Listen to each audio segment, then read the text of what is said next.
This is the end, my only friends. Mi nombre es Emilio Renzi y vamos a leer el último capítulo, número 8 de La venganza de la vaca de Sergio Aguirre.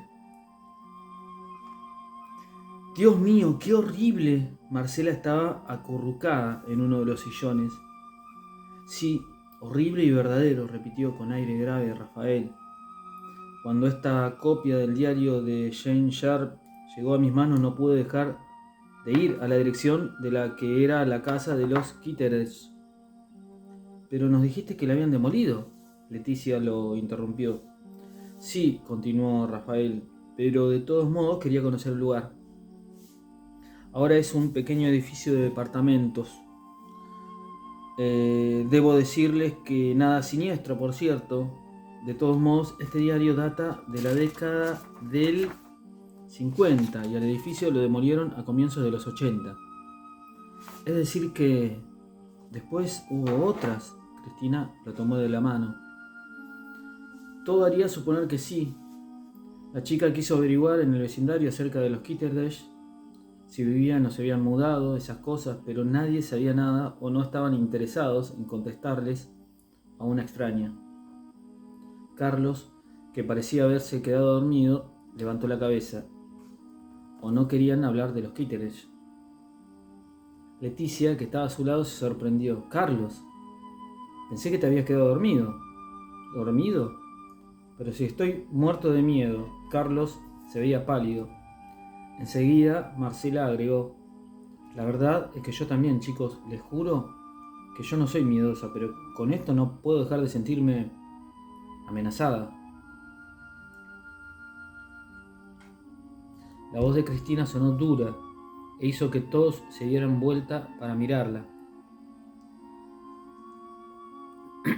Se levantó y comenzó a caminar por el living alrededor del grupo. Se le notaba una expresión distinta a la que había tenido durante toda la reunión. Creo que hay razones para sentirnos amenazados.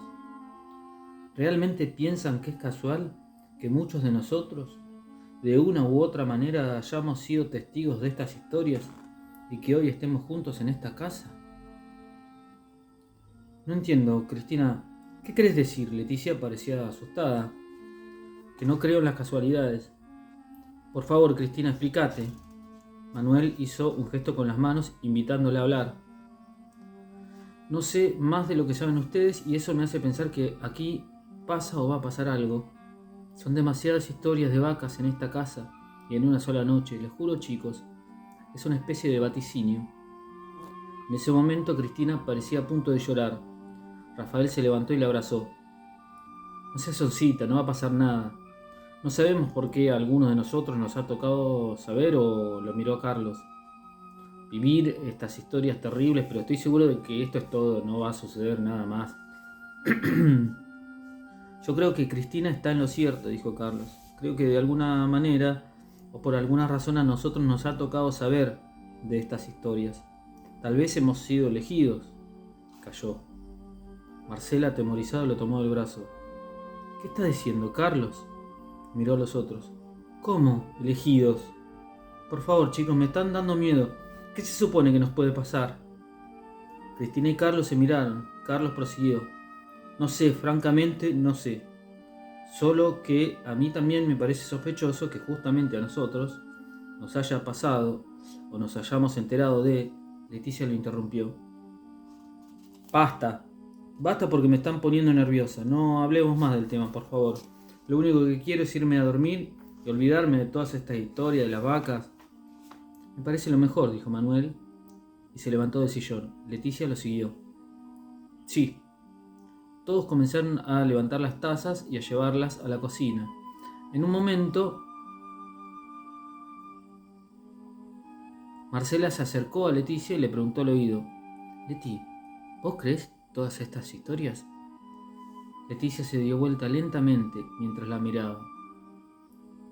Son ciertas, y por eso tengo mucho miedo. El último en subir las escaleras fue Rafael. Pasaron 15 minutos hasta que el silencio ganó la casa.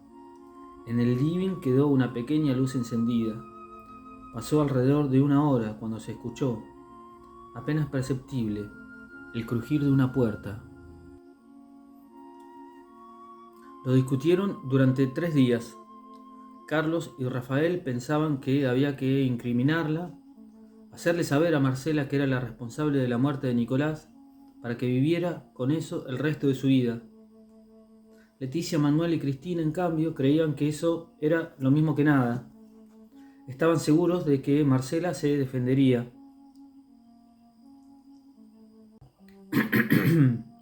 Les diría, y se diría, que la muerte de Nicolás fue un accidente, que no había sido ella la que lo subió a esa silla. Y como en parte tendría razón, eso la ayudaría a olvidar todo en poco tiempo. La discusión se terminó cuando Rafael sacó de su bolsillo un pequeño recorte de diario.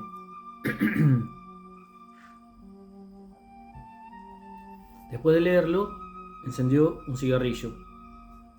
El día que recibí la carta de Cristina, donde me contaba cómo fueron las cosas, vi sobre la mesa este artículo del Times. Fue extraño. Había estado ahí junto a la carta esta otra historia de un niño muerto y una vaca. Y lo que sentí fueron los deseos de acorralar a la persona que escribió ese papel. Se hizo un silencio. Con el correr de los días, ninguno de los 5 tenía dudas de que Marcela debía pagar por su crimen. Ninguno tampoco pudo sacarse de la cabeza la historia del niño muerto en Inglaterra y su proximidad con la carta de Cristina, que parecía tan providencial, hizo que, cuando apenas Rafael lo insinuó, los demás estuvieran de acuerdo.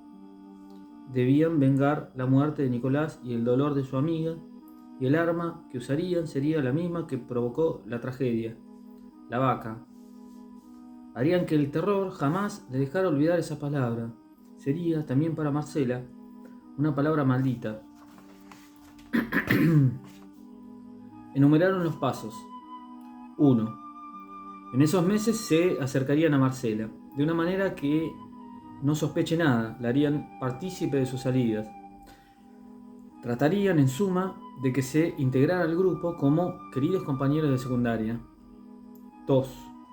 Después de un tiempo, invitarla a pasar un fin de semana a la casa del abuelo de Cristina en el campo sería lo más natural. 3. Rafael y Cristina estarían en la casa desde el día anterior para preparar lo necesario y esperar a los otros, que llegarían de a 2 por la mañana. Pasarían un día de casa de campo común y corriente. 4. A lo largo del día dejarían entrever cierto temor hacia las vacas, pero no dirían nada más. Tratarían de crear una intriga en Marcela que les asegure que a la noche estaría muy interesada en escuchar los 5 relatos. Se contarían en la noche y casi como una confesión. Algunos de ellos contarían un relato como verídico. Las historias debían ser tan perturbadoras como crueles, y tratarían de narrarlas con tal convicción de que Marcela no podría dejar de creerlas. Pensaban que si en una noche 5 personas creían algo y tenían miedo, la sexta sentiría exactamente lo mismo. Todos los relatos, con diferencias, tendrían la misma siniestra familiaridad: las vacas. 6. Después de contar las historias, aparentarían retirarse a dormir, cada uno en un cuarto separado. La casa tenía 8. A la hora, cuando supusieran a Marcela durmiendo, desplegarían la trampa. 7. Saldrían de las habitaciones y las cerrarían con llave. No querían contar con la posibilidad de que Marcela pudiera entrar buscándolos a uno de los dormitorios y quedarse allí. Carlos y Rafael se encargarían de preparar la planta alta, humedecer el excremento de vaca que, desde el día anterior, guardaban en una bolsa de plástico. Abriendo silenciosamente la puerta del dormitorio de Marcela, lo esparcirían hasta donde pudiesen, dentro de la habitación y el resto a lo largo del pasillo. Después bajarían al sótano para acarrear lo que debía ser la visión más horrible de la pesadilla que habían diseñado: la cabeza seccionada de una vaca que Rafael y Cristina retiraron el día anterior del matadero de un amigo del padre de Carlos. La colocarían en el pasillo justo a la mitad en el paso obligado para quien quisiera salir de allí. En la planta baja, Cristina y Leticia esperarían en la caja de electricidad que todo estuviera listo antes de cortar la luz, que los chicos bajen y Manuel, finalmente, voltee la mesa de roble sobre el entablonado. Pensaron que sería un ruido suficientemente fuerte, un ruido que Marcela no dejaría de escuchar, aunque tuviera el sueño pesado. Después de que Manuel tumbó la pesada mesa contra el entablonado de la sala, con un tronar de madera que pareció estremecer toda la casa, se dirigió al sótano donde los demás lo esperaban. Alumbrados apenas con una linterna, estaban parados a lo largo de la escalera que bajaba a la caja de luz. El ruido seguramente había despertado a Marcela, porque en el silencio de la noche escucharon lo que parecían ser pasos o por lo menos indicios de que su víctima estaba despierta. Trataron de seguir los sonidos que les llegaban desde arriba e imaginaron sus movimientos. Primero levantarse, tratar de encender la luz, salir al pasillo, el olor y la desesperación. Oyeron los primeros gritos y el golpe los percató de que había encontrado la cabeza.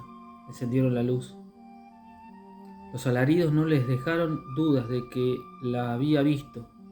Ahora era el terror de Marcela, que era su castigo, el precio que debía pagar por la muerte de Nicolás y el dolor de su amiga, y el momento que todos habían esperado.